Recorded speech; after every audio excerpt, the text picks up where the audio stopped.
is the Sports Stop with your hosts, James, Atticus, and Evan.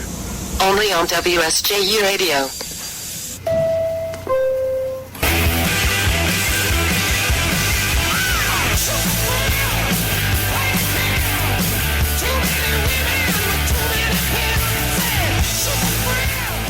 Welcome, ladies and gentlemen, boys and girls. I am WSJU's own James Mitchell, coming to you live from the top of Marillac. It is Wednesday morning at 11:02, March 19th, 2014. It's a bit chilly this morning. I am alongside my partners, Evan McGuire, Atticus George, and of course, the respective member, Andrew Calvano. Guys, a lot of sports news going on this week. NCAA is really the main forefront of Greek news, but here at St. John's, it's mainly just disappointment. And, this is what... Well, first of all, let me just ask everybody, how are they doing today?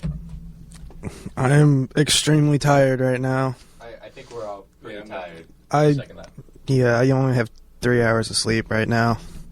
Oh, you're running hot. Yeah, I got my Dunkin' Donuts coffee trying to get me through this day. See, I have my vitamin water, so I'm good. I needed something a little stronger than that today. Nah, I can't drink that stuff. That's gross. But guys, how disappointed are you in St. John's? Honestly. I'm not that disappointed. I was disappointed that they didn't make the NCAA tournament, but once they made the NIT tournament, I mean, it's the NIT tournament. It didn't really mean much, and I really don't think that they were playing up to their potential because it was the NIT tournament. Well, what does that say about the team? Yeah, but I mean, at the same time, it's not the big dance, but you're number one seed in the NIT. It's not something to be ashamed about. I mean, you still had a good season, and I just think it was extremely disappointing the way they went out. Yeah, that's understandable. I mean, to lose like that, to lose in the first game to an 8 seed in the NIT tournament. To Robert Morris. Robert Morris. By 20 at half and they made Robert Morris look like Wisconsin with all those three-pointers they got. They looked better than Wisconsin. They look like they should be in the big dance. It's true. Would this sum up the season? Of course, this is not anything. This is just us having a good time. But would this sum up the season?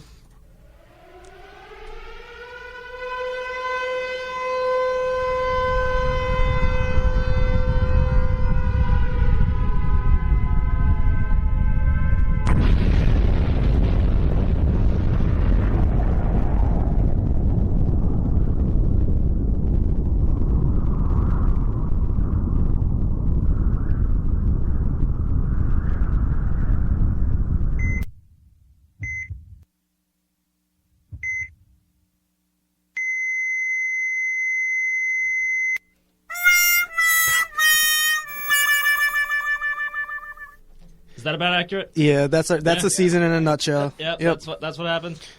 Oh my God! I had a lot of fun making that last night. I went to the game. Well, I worked the game. Of course, I'm event staff along with Evan. And we were there. We witnessed them. We witnessed Robert Morris go out to a 8-0 run in the first 30 seconds of the game or something like that. Eventually, it was 19-2. I couldn't believe it. I just couldn't believe what I was seeing. I mean, it wasn't even there's just no words to describe it. Everything was just an embarrassment about that game. Definitely was. We made Lucky Jones and Carvel Anderson, two of the Colonials, two of the Colonials' top players. We made them look like Jordan and Pippen. I'm not going to lie. Yeah, Carvel Anderson shot 9 for 15 from 3. That's insane. So how many 3-pointers did they make an attempt yesterday? 16 for 32. They were 16 of 32. Which is really good, but we shot this deep down in the season. We shot 43%. We shot 16 for 37 from 3. Yeah, but that's the problem. We decided to shoot the entire game. Yeah. I mean, it didn't help that you can't make a layup.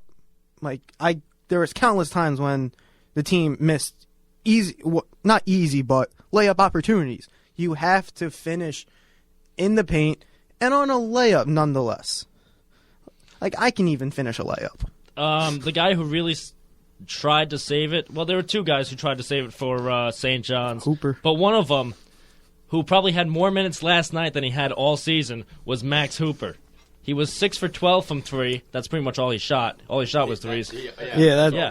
I mean, that's all. That's all he was assigned to do. Because honestly, if it wasn't a 3, it wasn't going to be effective. Exactly. So, I mean, when you're down 19-2, they brought him in early and they kept him in pretty much the whole game. I mean, they had to space the floor. At the same time, you don't need a big man in the game against Robert Morris because they don't have a big man. They shot 32 threes.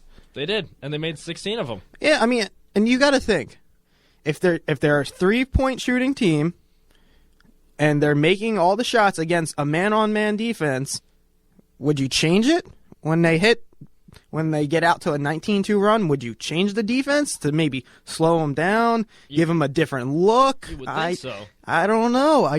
That's just what would make sense in my head. It just sounds like poor outside defense to me. I mean, you could switch it up to a zone, but they didn't. But zones often leave holes for shooters. Yeah, but a 3-2 zone, like putting everyone on the perimeter, force them to go in the middle. Yeah, and then you can have.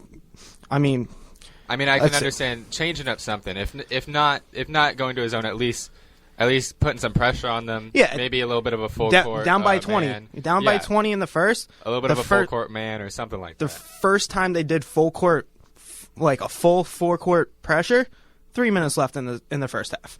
Yeah, like you do something to change the game up, slow them down, give them half-court traps. I don't really care. Just change it up. You got to change that tempo up. Like if you're down 19-2, you got to do something. You got to change that tempo. You got to stop them from scoring any way that you can. And often that's changing the speed of the game and making the speed of the game what you want it to be, controlling it to be your speed of the game and not their speed of the game. Yeah, I mean, and especially on your home court, like you have to control the game. You can't let the visiting team that's an 8 seed control the tempo of the game. And you guys said it was super loud in there too. Well, it was super loud once they it was in super the second loud half when they made it close because St. John's. That was what they always making it make it interesting. close. Yeah. it was a 2 minutes. It was 4 minutes to go in the game, and it lasted until 2 minutes in the game. So a 2-minute spurt when they cut it to 6. Yeah. From 20 to 6. That was great. Everyone was getting loud. It was one of the loudest I've heard it in there, just because of the magnitude of how we came back, and then they lost it. And then the thing was, it was so loud. It was probably one of the loudest I've ever heard Carnesecca as well. But it wasn't sold out. It wasn't. There were still plenty of empty seats down in the lower levels. There was nobody up in the higher levels. No, we brought everyone down. We brought everybody down. But I mean, it was extremely loud, and you felt the momentum coming our way a little bit. I mean, once Max Hooper made a clutch 3, and then Primo Orlando Sanchez huge steal, intercepted an inbound pass from Lucky Jones, and he just he went down, waltzed down the court, and he did an reverse behind the head dunk. That got everyone going. Yeah, like I was like, ooh, okay, and then I was like, wait a second, this is just a teaser. I was next to the student section. They were going crazy, but the first half for the Colonials, they shot 58.6%, which seemed like 95%. It seemed like everything it seemed like everything they threw at the basket was just going down. It also was a combination of St. John's not making anything, too. I was going to say, I think it looked like 95% because St. John's only had 30% shooting in the first half. It was just miserable. Because, I mean, and like I said before, like, we fell into Robert Morris's game of just shooting the ball. No one really had the touch going besides Hooper in the first. It was like everyone just kept shooting jump shots. No one was driving to the basket. It seemed like, and if they did, they missed a layup. But against Robert Morris, they don't play with a real big man. They play with a guy that can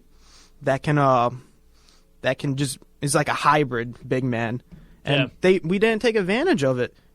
We went to Obepka on the first play and then went right away from him. I mean, that's exactly what Robert Morris wanted us to do. They wanted to have a shootout with us. We're known to not be a great 3-point shooting team. We're also pretty bad at defending the 3-point. Yeah.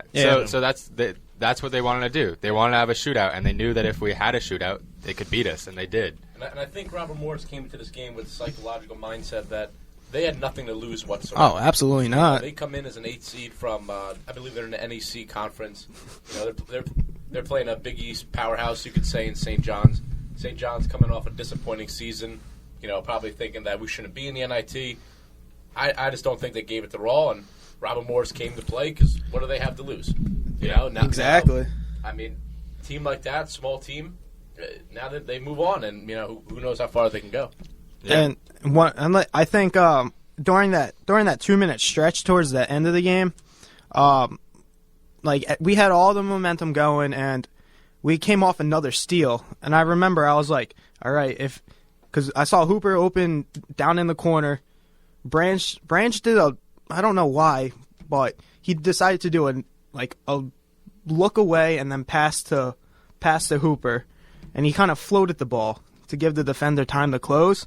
If he gave him a straight pass, because Hooper ended up missing that. That was a chance to cut it to 5 at that time.